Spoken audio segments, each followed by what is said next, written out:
Hello friends, welcome from बेरोजगार नाव पर मैं धनंजय कुमार आप सभी को स्वागत करता हूं। जैसा कि आप जानते हैं, political science series class 11th NCERT का न्यू एडिशन बता रहा हूं, जो आपका आने वाले एग्ज़ाम के लिए महत्वपूर्ण होगा।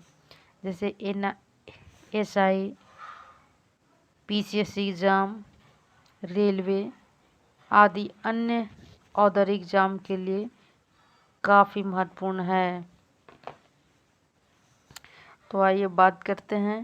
पिछले क्लास में हमने बात किया था अधिकार, राइट्स के बारे में। अब मैं बात करूंगा नागरिकता। जो व्यक्ति राज्य का सदस्य हो और जिसे राज्य की ओर से कुछ अधिकार मिले हों तथा राज्य के प्रति कुछ उत्तरदायित्व भी रखता हो, किसी राज्य अथवा देश की पूर्ण सदस्यता ही नागरिकता कहलाती है। नागरिकता से अभिप्राय एक राजनीतिक समुदाय की पूर्ण और समान सदस्यता है, जिनमें कोई भेदभाव नहीं होता।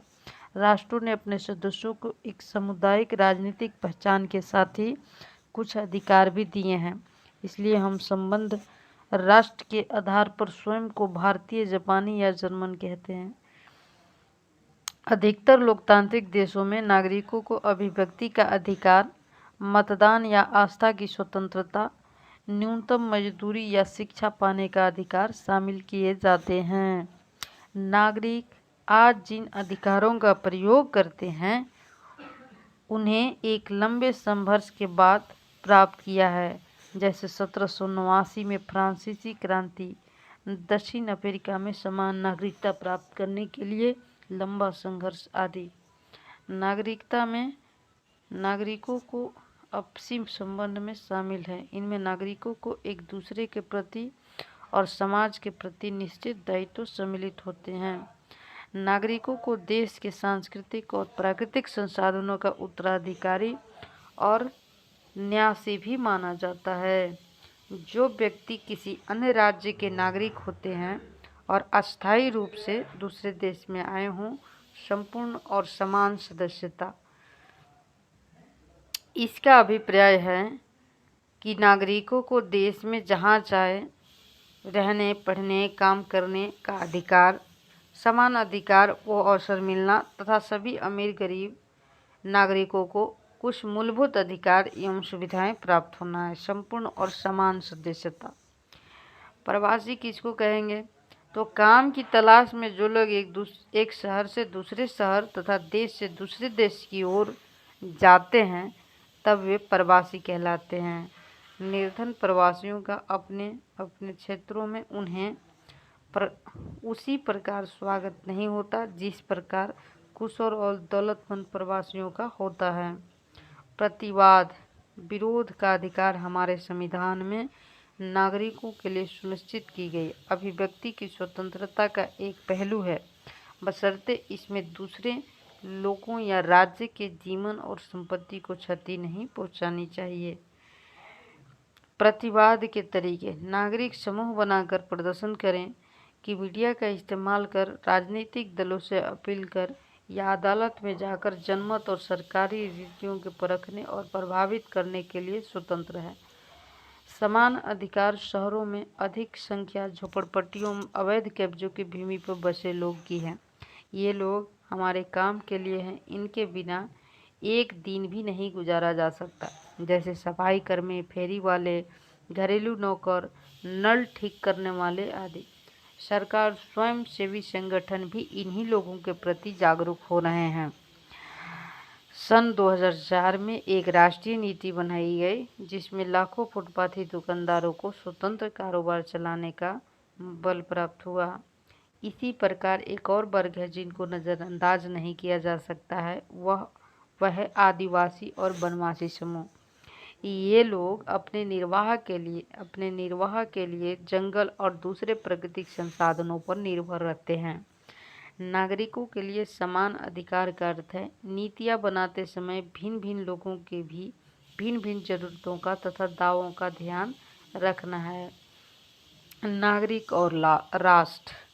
कोई नागरिक अपनी राष्ट्रीय पहचान को एक राष्ट्रगान, झंडा, राष्ट्रभाषा या खास उत्सवों के आयोजन जैसे प्रतीकों के द्वारा प्रकट कर सकता है।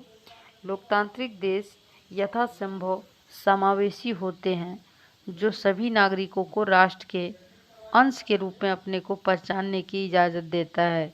जैसे फ्रांस, जो यूरोपीय मूल के लोगों को नहीं अपितु उत्तर अफ्रीका जैसे दूसरे क्षेत्रों से आए नागरिकों को भी अपने सम्मिलित करता है और उन्हें राज्यकृत नागरिकता कहते हैं।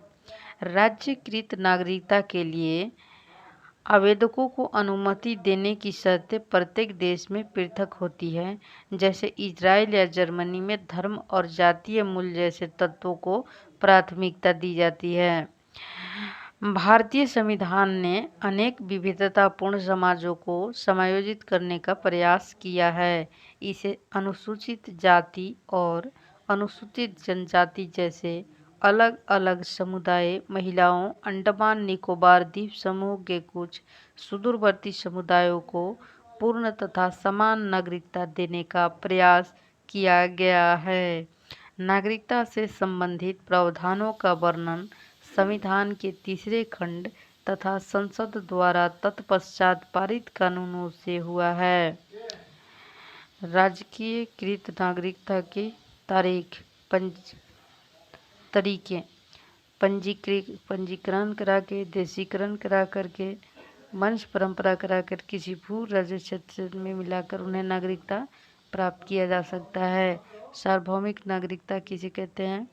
यह हम मान लेते हैं कि किसी देश की पूर्ण सदस्यता उन सबको उपलब्ध होनी चाहिए जो सामान्यतः उस देश के निवासी हैं, वहाँ काम करते हैं, जो नागरिकता के लिए आवेदन करते हैं, किंतु नागरिकता देने की शर्त सभी तय करते हैं। अवांछित नागरिकता से बाहर रखने के लिए राज्य ताकत का इस्तेमाल करते हैं, परंतु फिर भी व्यापक स्तर पर लोगों का देशांतरण होता है। विस्थापन के क्या कारण हैं? विस्थापन के मुख्यतः 3 कारण माने जाते हैं। या तो युद्ध हुआ होगा, अकाल या उत्पीड़न हुआ होगा, तो वो विस्थापन हो सकते हैं। शरणार्थों का अर्थ क्या है? विस्थापन के कारण जो लोग न तो घर लौट सकते हैं और न ही कोई देश उन्हें अपनाने को तैयार होता है, तो वे राज्य विहीन या शरणार्थी कहलाते हैं। नागरिक विदेशी में अंतर। नागरिक और विदेशी में अंतर। नागरिक और विदेशी में अंतर हम निवास के स्थान पर कर सकते हैं। जिसका नागरिक अस्थायी होता है और विदेशी अस्थायी होते हैं। भ्रमण या व्यापार करने आए तो वो विदेशी कैसे हो सकते हैं अस्थायी? अधिकार समान नहीं होते। सभी राजनीतिक तथा सामाजिक अधिकार नागरिक को प्राप्त होते हैं और विदेशी को केवल सामाजिक अधिकार प्राप्त होते हैं। कर्तव्य। सभी कानूनी कर्तव्य पालन अनिवार्य है। अपने मूल देश के प्रति वफादार। प्रतिबंध।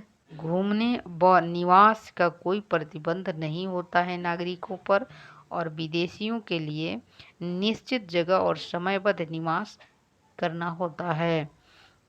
नागरिकता के प्रकार। नागरिकता 4 प्रकार के हो सकता है। जन्मदाता। जन्म के आधार पर प्राप्त है नागरिकता। राष्ट्रीयकृत। कुछ विशेष परिस्थितियों के कारण राज्य द्वारा नागरिकता प्रदान करना। एकहरी नागरिकता। देश की एक नागरिकता। दोहरी नागरिकता। एक देश के तथा एक प्रांत की नागरिकता है। नागरिकता प्राप्ति के तरीके। नागरिकता कैसे कैसे प्राप्त किया जा सकता है? तो विवाह, लंबा निवास, गोद लेना, संपत्ति खरीदना, सरकारी सेवा, विजय या हस्तांतरण, विद्वान होना, इन सबको नागरिकता मिल सकता है। नागरिकता त्याग के तरीके। त्याग पत्र देके, विवाह करके, अनुपस्थिति जताकर, दोहरी नागरिकता की स्थिति में विदेश में नौकरी करने पर देशद्रोह कानून लगवाकर वो नागरिकता त्याग सकते हैं। वैश्विक सर्वव्यापी नागरिकता। पूरे विश्व की एक नागरिकता होना। इस संदर्भ में अनेक विद्वानों के पक्ष तथा विपक्ष में मत इस प्रकार है।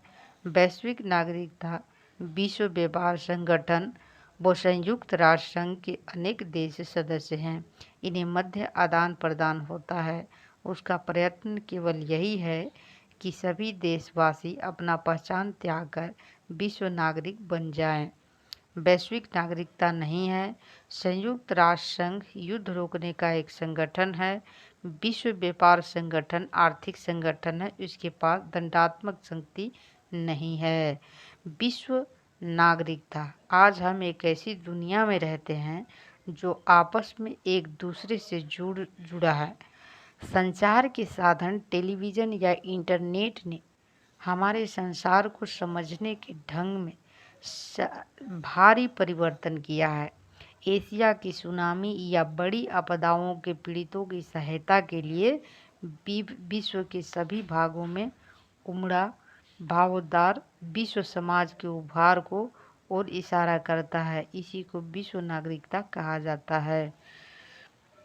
विश्व नागरिकता से लाभ, इसमें भारतीय सीमाओं के दोनों तरफ उन समस्याओं का समाधान करना सरल होगा जिनमें मूल रूप की सरकारों और लोगों की संयुक्त कार्यवाही जरूरी होती है।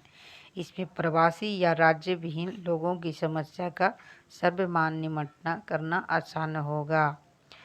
तो आप नए आए हैं हमारे चैनल पर देखने, कैसा लगा वीडियो कमेंट करें। अगर नए हैं तो सब्सक्राइब करें, लाइक करें और कमेंट करना न भूलें।